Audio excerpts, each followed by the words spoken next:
राम मंदिर हा विषय जर फडणवीसांना लक्ष करण्याचा वाटत असेल महाराष्ट्रात शिवसेनेला, तर मला असं वाटतं फडणवीस यांनी गेल्या 30-35 वर्षातला राम मंदिर लढ्याचा इतिहास समजून घ्यावा.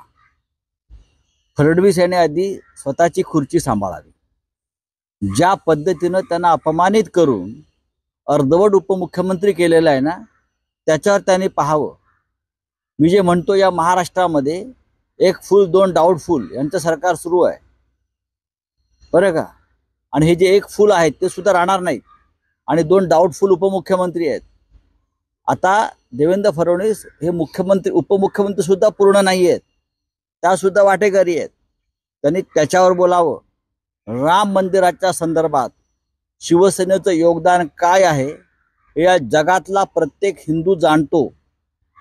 तेव्हा देवेंद्र फडणवीस नव्हते, गोधडीमध्ये होते, सगळे गोधडीमध्ये रांगत होते.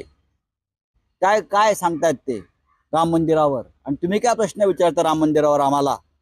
त्यांना विचारा प्रश्न, तुम्ही कुठे होतात म्हणून. डरपोक पळून गेले हे लोक. मैदान सोडून पळून जाणाऱ्या लोकांनी, अयोध्येच्या मैदानातून पळून जाणाऱ्या लोकांनी, या पळपुट्यांनी शिवसेनेच्या राम मंदिरातील योगदानावरती प्रश्न विचारावे. ही संघनीती आहे.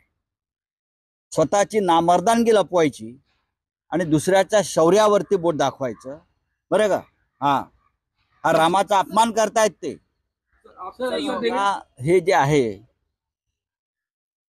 कोणते तरुण होते, काय होते हे मला माहिती आहे. आमच्याकडे माहिती सगळी आहे. राम मंदिर ओढून द्यायची धमकी देणारे विश्व हिंदू परिषदेचे कार्यकर्ते होते. त्यांनी मुसलमान नावं घेतली होती आणि राम मंदिर ओढून घ्यायची धमकी देत होते. या देशामध्ये लोकसभा निवडणुकीआधी अशा प्रकारे धार्मिक तेढ निर्माण करून, बरं का, अशा प्रकारे धार्मिक तेढ निर्माण करून निवडणुका जिंकायच्या किंवा निवडणुकांना सामोरं जायचं, हे भारतीय जनता पक्षाचं षडयंत्र आहे.